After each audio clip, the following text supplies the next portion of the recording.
Hello, everyone, and welcome to Birdview's weekly workshop. I'm excited to have you all join today. Our weekly workshops take place every Tuesday at 1 p.m. Eastern and 10 a.m. Pacific. We cover a variety of topics. Each topic is different every week, and you can register for our weekly workshops through our website under the Events tab, or you can use the link that is on the screen right now. I encourage you to join as many of these workshops as possible in order to learn tips and tricks on how to manage your projects and also make the most of Birdview for your work. With each session, we start with a demo on the topic that we are covering, and we then use the last 10 minutes to go over any questions or comments that any of you may have.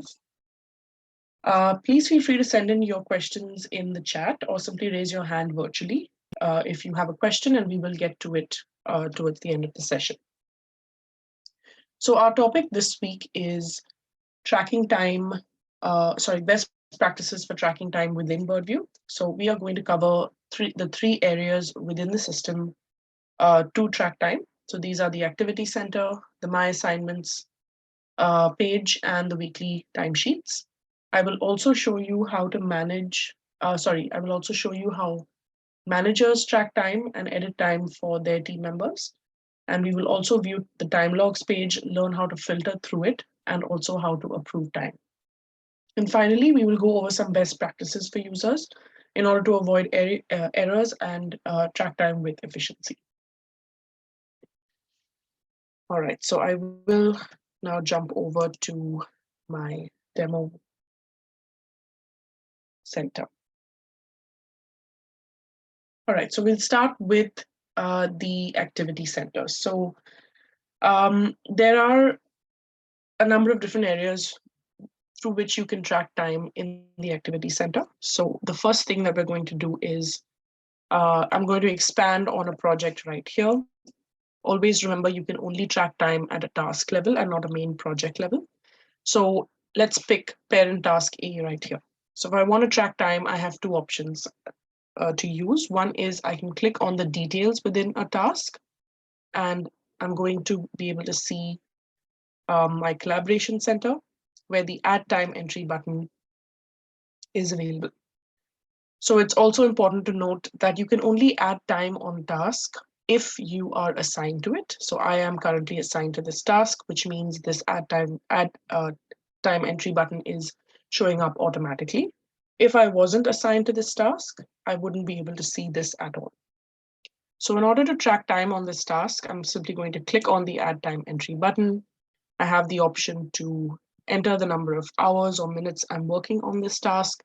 I can then also add a description for the work that I've done. I can add the percentage complete for this activity, indicate whether or not it's a billable time entry, and I can hit record.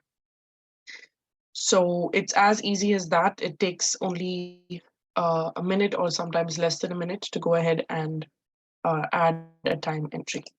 The other area where you can add your time is from right here in the activity center on the main page. So instead of clicking on the details within the task, you can simply click on these three dots right here, where you have a number of different actions that you can perform. One of them is add time entry. So if I click on that, the same box is going to appear where I can go ahead and fill in number of hours or minutes, description, percentage complete, billable or not billable, and hit record. Now, while the activity center has all of your projects and all of the tasks within those projects in one place, it can also have tasks that are not assigned to you. So you will have to search for the tasks that are assigned to you in order to track your time. However, the My Assignments page is specific to each individual user in the system. So this is the second part, or the second area in the system where you can track time. All of these tasks that are displayed right here are specific to me because this is my assignment. There are three different areas in this space where you can track your time. So the first one would be, once again, if you click on the task, you have access to the collaboration center. You can then go ahead and add time from right here.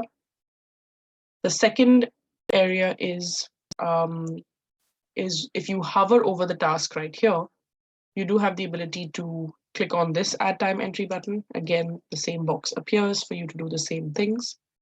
And the third way to track time is by using the stopwatch right here.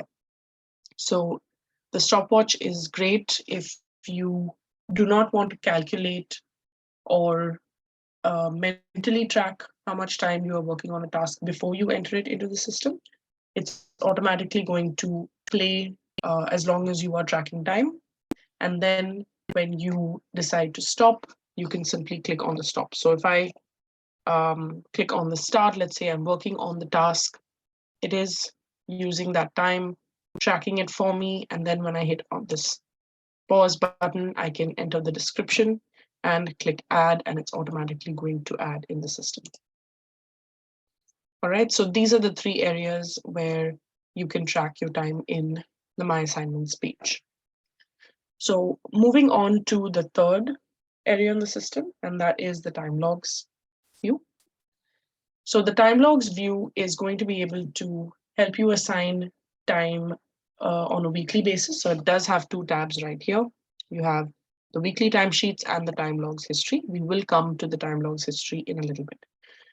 In terms of the weekly timesheets, you can simply click on the space where you want to add your time. So for example, if I wanted to track time for Monday, the 10th of April, for the task delivery YE belonging to this project, I can simply click on this box right here. I can indicate the number of minutes that I've worked on this task, add my description if required, even indicate if it's billable, and then hit enter. And it's automatically going to show up. Let's say that I need to add time for a task that I do not see displayed right here. I simply click on this add time option. I can select the project that I want to add time for. So let's say project EF. I can select the task within that project that I want to add time for, and then it's going to show up automatically over here. So I can say, let's say today, Wednesday, the 12th, I have worked on this task for 5 hours. Another thing to keep in mind is you do have a calendar view here on the right-hand side, and this is a great view to kind of understand where exactly you are at in terms of the hours that you have tracked for projects within the system. So this calendar, let's say for the month of April, I can see 44 hours and 5 minutes over 160 hours. So overall, my availability for this month is 160 hours, and I have tracked time for 44.05 hours so far. These colors here actually indicate which, the amount of time I've spent, or whether I'm in within my specified availability, whether I've gone over, or whether I've gone, I've tracked below the level that I am expected to. So if I jump to this previous week right here, we can see on Monday, April 3rd, I tracked exactly 8 hours, and so it's green. On Tuesday, April 4th, I tracked an hour of overtime as well, so it's showing up as red. And then the 3 days post that, I have tracked less than 8 hours, which is why it's showing up as yellow. So this is a great overview of what your hours for the month look like. It's also going to give you a total for the week right here. You can also carry over tasks from one week to the next. So let's say you have tasks that are running from 1 week, starting in 1 week, ending in another week, and you have to do work on those tasks every day or days between both weeks. You can easily carry forward those tasks, and I will show you how right now. So let's say for the week of April the 23rd, I do want to track time on tasks, but I want to track time on the tasks that I started off in this week. So instead of jumping to the add time entry button and physically selecting those and using multiple clicks, all I need to do is click on this tab here that says copy rows from the previous week. So when I do that, it's automatically going to pull in those two tasks, and then I can go ahead and add my time for this. Right? So we will now move on to the next part, which is showing you how managers can view and record time for their team members. So right now, I have tracked all of my time for myself. As a manager, I do have the permission in the system to be able to view my team members' tasks and also edit their time. So in order to do that, I just simply click on my name right here. I can then select the team member that I want to track time for. So in this case, Fabian. I pick a day that I want to track time for. So let's pick the previous week. And let's say Fabian has missed adding a couple of hours here to the planning WL task on April the 4th. I'm just going to say 2 hours for him and I can go ahead and track it. So it works exactly the same way that it would work if I was tracking time for myself, only I'm tracking time for Fabian in this case. It's important to note that this is only possible if you do have the permission in the system. So not every user is able to track time for their team members or managers. It's only managers in the system with the permissions that are able to do so. All right, so we'll now move on to the next part, which is the time logs history tab. So while the weekly timesheet is an active sheet that's allowing you to track and edit time, the time logs history is giving you an overview of all of the time logs that have been tracked in the system. Again, this is a great view for managers. It's also available to all team members if they want to view their own timesheets. But if you have the permission to view other team members' timesheets, that's also going to be visible here. For example, Fabian's is also visible here for me to see.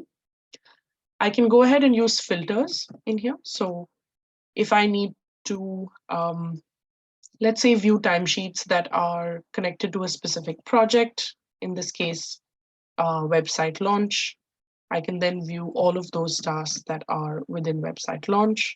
Or if I want to see tasks that are connected to a specific team member. So for example, Fabian, I can see all of Fabian's time logs that are in the system.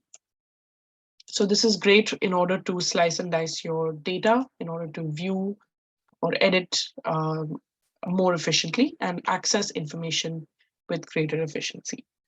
The other thing that you can do is also move, add columns and also move columns around. So right now we're looking at date, user, project, description, and I can scroll on over to the right and see all of the other columns as well. Let's say you need to see the duration quite frequently and you don't want to jump back and forth or use this bar. You can simply pick up duration and move it to the front if required.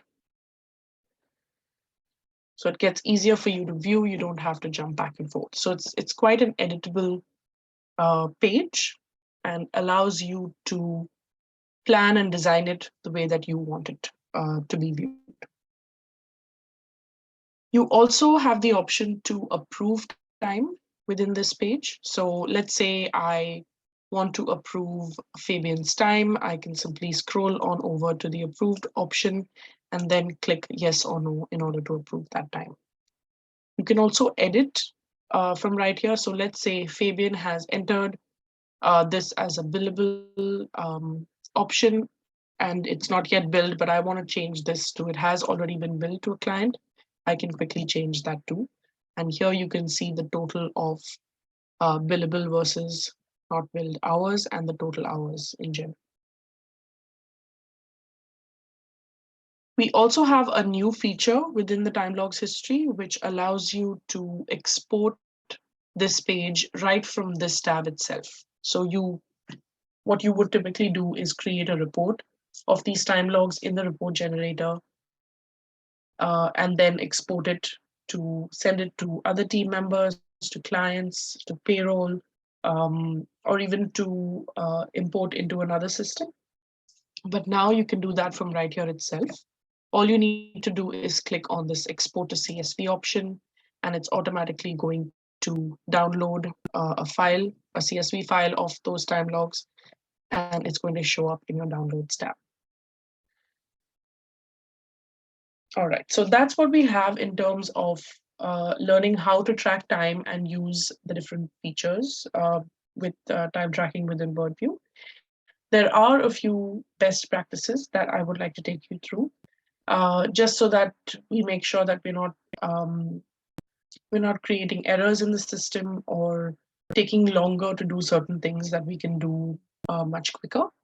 So the first area that I would like to demonstrate a best practice is within the activity center, the My Assignments, and the time logs pages. When you track time in the activity center or the My Assignments page, it's important to note that you are tracking time in terms of hundredths of an hour. So what that means is the system takes 1 hour and converts it into a percentage of a total of 100%. So when I'm tracking time on this task, let's say for today, Wednesday the 12th, if I put in 1.25, it's going to track this time as 1 hour and 15 minutes because 25% of an hour is 15 minutes. If I want to track time for 1.5 hours, I do not put in 1.30, but I put in 1.50 because 30 minutes is 50% of an hour. So it's important to keep in mind that that's how the system calculates your time when you are tracking time in the activity center, in the My Assignments page, and also in the time logs page. All right. Now let's give this a try. So 1.50, I'm indicating that I'm tracking an hour and a half on this task. Let's hit record. And when I jump to my time logs page in the weekly timesheet, um, I have April the 12th under parent task A, 1 hour and 30 minutes. All right, so that's how the system calculates it.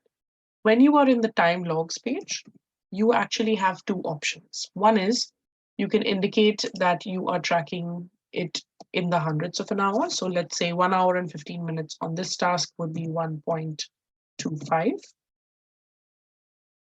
And you can also use the normal hours versus minutes calculation. So let's say in task XX, if I want to track 1 hour and 15 minutes in the hours calculation, hours and minutes calculation, what I would do is put in 1 and then use a colon instead of using a point and put in 15. And that's how it's tracking 1 hour and 15 minutes. So tracking in hours and minutes, you do need to use the colon, and tracking in the hundredths of a minute or the percentage of the minutes, you would put in a point. So 1.25 or 1:15. All right, this is very important to note because if you were to put in 1 hour and 15 minutes by using a point and not using the 25, it's going to calculate it very differently. And I'll show you what that would look like. So 1.15 minutes, and let's say we put in 1.5, it's going to calculate it as 9 minutes because 15% of an hour is 9 minutes. So it's very important to keep that in mind when you are tracking time. It's also a great thing to spread as information to the rest of your team if in case there are some discrepancies with tracking time in the system. The second best practice is for you to bulk approve hours in the system. So right now, when you are in the time logs history, and this is specific for your managers, instead of individually going ahead and tracking time, approving time one by one in this manner, you can always use the bulk edit option. So let's, for example, take all of Fabian's time entries. And let's say all of these need to be approved. So instead of going one by one, what we can do is simply click on this bulk option right here. You can then go ahead and either select the individual ones you want to select, or you can just bulk select them. So we have 5 items selected, and then you can go ahead and either approve a task, a time entry, or unapprove it, or mark it as billed, or mark it as unbilled. So you have several options right here as well. It's a great time saver. You don't have to go through multiple clicks, and it becomes very easy when you have a lot of different time entries that you have to approve altogether within a specific week or month. The third and final best practice that I would like to show you is within the My Assignments page, the best and easiest way to use the stopwatch option. So currently, when you want to track time on a task, you click the start option. Let's say you start this task before lunch, and then you have to take a break for lunch, and then you have to get back to it after lunch. All you want to do is track one time entry for the day. So let's say you work on it 1 hour before lunch and 1 hour after lunch. You want to make sure that you have just 2 hours as a tracked time entry, and not 2 entries of 1 hour each. So in order to do that, you have to keep in mind to always press the pause button. So let's say you work for 1 hour before lunch. At lunchtime, you hit pause. You have to make sure not to click the add button right here. So if you don't click the add button, it just pauses that time entry, and you can continue having your lunch, maybe looking at something else. When you resume work on this task, you simply click on the plus sign again, and as you can see, it's continuing that clock right here. It's not starting a new time entry. So after lunch, you finish working on this task for the day, you click on stop. You can then enter your description and hit add, and it's going to only add one time entry for those 2 hours and not 2 separate time entries. So that's important to keep in mind, so that it's cleaner for managers to be able to view time entries on each day as well, and multiple entries are not getting added to the system. All right, so we have come to the end of our demo part of the session. Do we have any questions?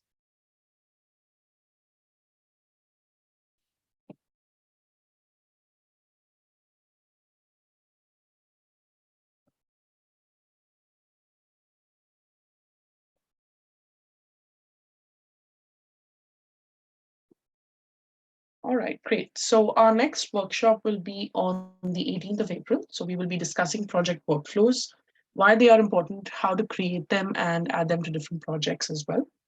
And on the 25th of April, our topic will be on custom fields, where you will see how to use them within projects and portfolios.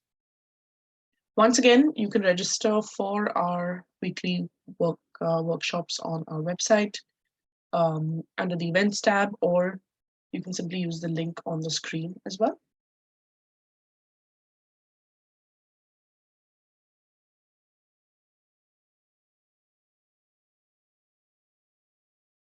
Thank you very much for joining today. I hope this was helpful. Your suggestions are always welcome. So if you have any recommendations for topics that you would like to cover in the future, or you have any comments or feedback for the session that we just had, please do send in your responses to our success email, and the address is on the screen right now. Your feedback, as I mentioned, is important to us, and we definitely would like to create content that is going to help you use our system more efficiently and benefit from it as well. So please do send those responses.